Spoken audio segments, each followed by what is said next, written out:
it's Jamie from Home Ec Express, and today we're going to learn a little bit about oatmeal. April 30th, coincidentally, is National Oatmeal Cookie Day, so we'll get to that in just a bit. But I want to share with you a little bit about why oatmeal is good for you, but if you turn it into a cookie, it makes that cookie health food. There we go, very important. But oatmeal itself is a wonderful grain. When you have the whole grain type of oatmeal versus the quick oats, it is all of the husk and the fibers are intact. And so we know that oatmeal is packed with fiber, and it's a great way to start off your day. And of course that helps our digestive tract, and it also helps to lower our cholesterol. If we're having cholesterol issues, they'll actually recommend that you have a cup of oatmeal every day. So, a little FYI on why that is so good for our heart and for our digestive tract. But oatmeal is also very good for our vision because it has two of very important minerals and an antioxidant, lutein and zinc. And we need both of those to support our eye health. And it's also good for our body and for our mind. It's also a very filling type of food when you get that wonderful complete oat. And so you can do oatmeal in savory recipes as well as sweet. Online and through different websites, you can find ways to make oatmeal in your crock pot the night before. There's refrigerator oatmeal, all kinds of fun stuff that you can do, but also you can incorporate it into all kinds of recipes. I actually put oatmeal in my meatballs instead of where they ask for white bread. I actually put oatmeal. I know Miss Elizabeth, my camera lady, is like, you do? But I do.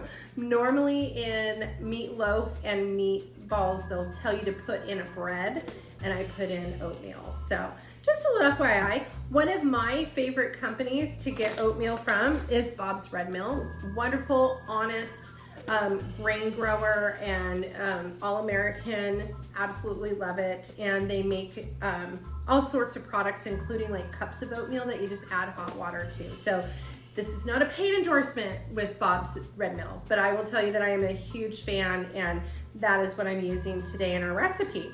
So there's a little bit about why we should have oatmeal in our diet and in our homes, a great pantry staple. And we're just going to take a moment to set up, and then we're going to make brown sugar oatmeal chocolate chip cookies. So stay tuned.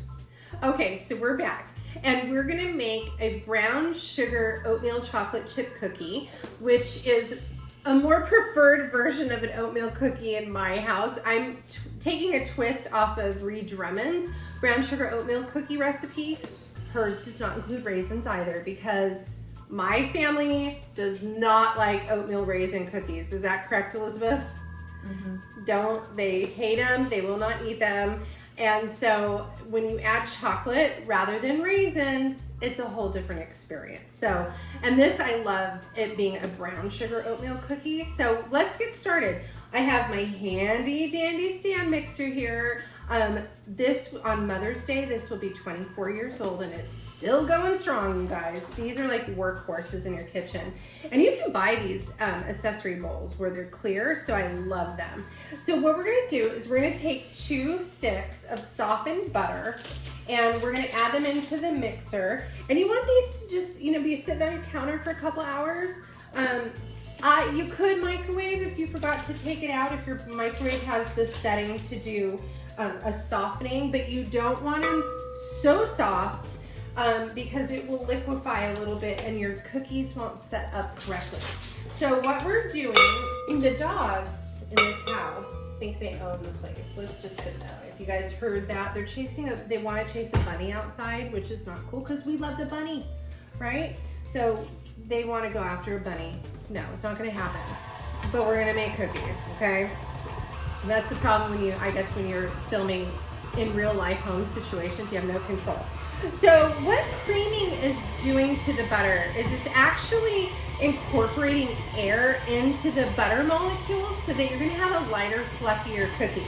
And so you will actually see after about a minute and a half or so where the butter starts to take on a slightly different color and texture. It goes from more that solid to real, almost whipped without it being completely whipped.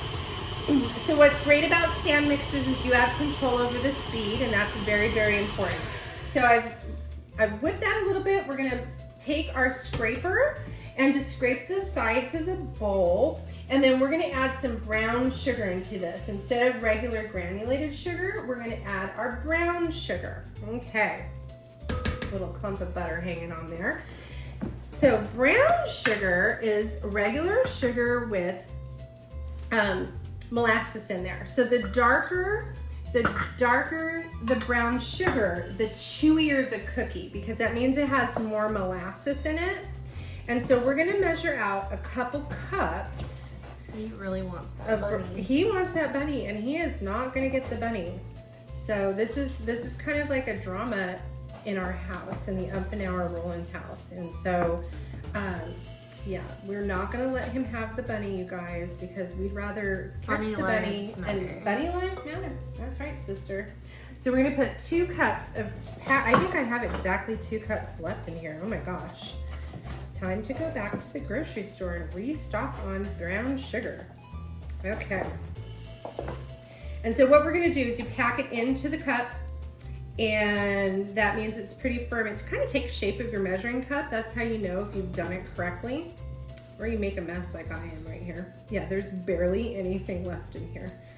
Okay, so 2 cups of brown sugar, and we're gonna mix that together, cream it, add the air. It's gonna become very smooth. I used to eat brown sugar. Oh my God, so did I. I used to stick my finger in there and eat it. True confessions, Elizabeth. You know, want to hear something bad about your mom? My mom had catering, and there was always sugar cubes around in the catering closet, and I would sneak sugar cubes. I thought they were so good. And if they were shaped like anything beyond a cube, that meant they taste better. And you know what I also loved? Is if you found a clump of brown sugar in the brown sugar bowl. Now, have you ever learned about how to prevent brown sugar from getting hard? Because if it's not sealed up correctly, it'll get hard. So I'm using, you know, one of my old Tupperwares, but, oh, that looks so good. Okay, so we're gonna scrape It's a pretty color. It's beautiful. Okay, so if you have your brown sugar, you know, you need to keep it like in a Ziploc or an airtight container. Some people, if they live in really dry areas, they will have some struggles with their brown sugar. So another thing you can do is you can put a little piece of bread in your brown sugar container, or you can put actually a slice of apple, because apples have a lot of moisture inside of them, and that helps to keep everything in the proper consistency too. And even if it gets a little hard, you can reincorporate that moisture back in. Okay, friends, so now we're gonna add our eggs one at a time. So we've got 2 eggs. Okay, so we're gonna go ahead and just till that's blended in. There we go. So it's not runny or anything like that.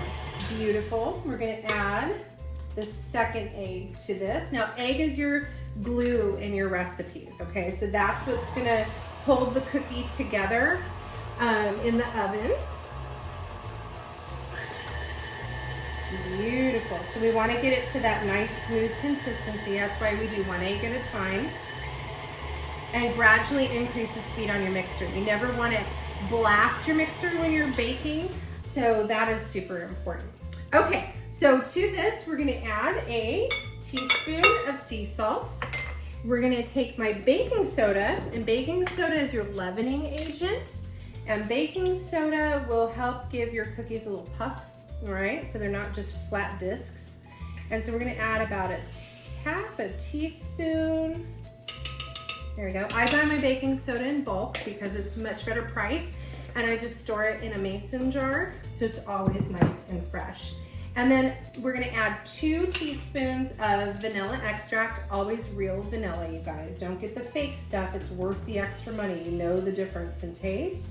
Because I'm almost out of my homemade vanilla. Guess Mama needs to go to the liquor store and get more bourbon.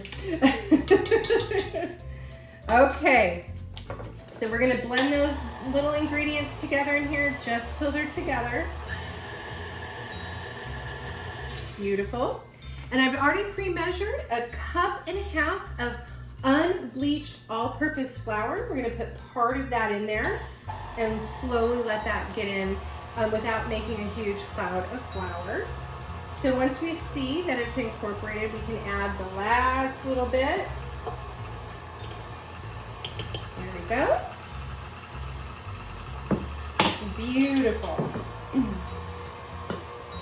And then comes the fun. Okay. So cookie baking, some people think it's a little bit tricky.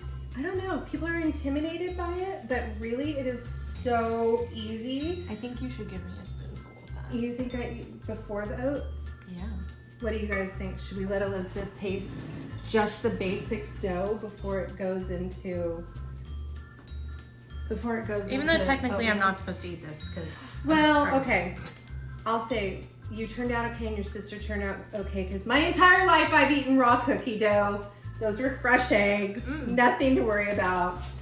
What, do you approve? Yeah, it was good. Well, you know. It's just gonna be ruined with the oats. No, never. Okay, so we scrape the sides. But making cookie dough is really, it's so easy to have homemade fresh cookies.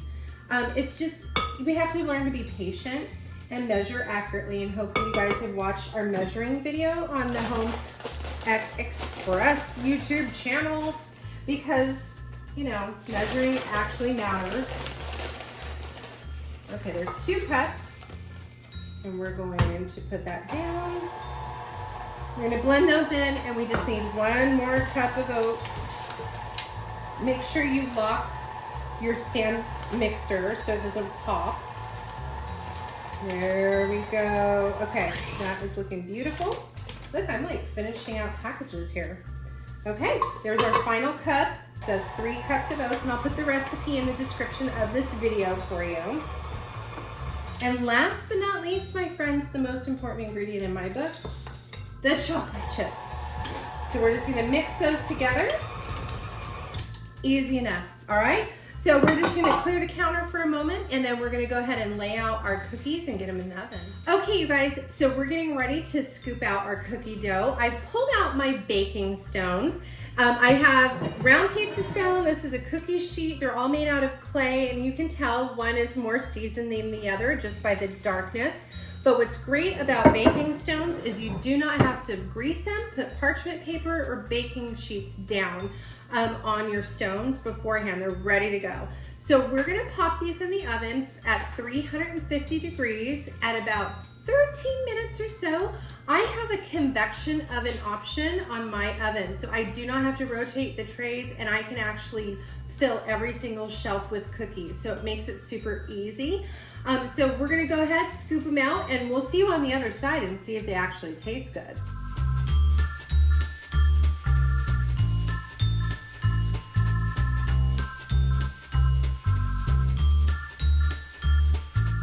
Okay friends, cookies are out of the oven.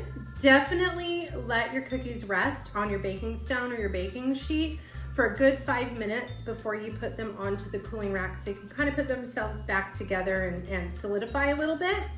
But it's just that easy to have delicious home-baked cookies in your kitchen for your loved ones. So I hope you learned a lot today. Make sure that you like, share, and subscribe the Home Ec Express YouTube channel and follow us on our website at homeecexpress.com, Pinterest, Instagram, and Facebook. Till next time, you guys, and let's see if this is any good. I need coffee. Good.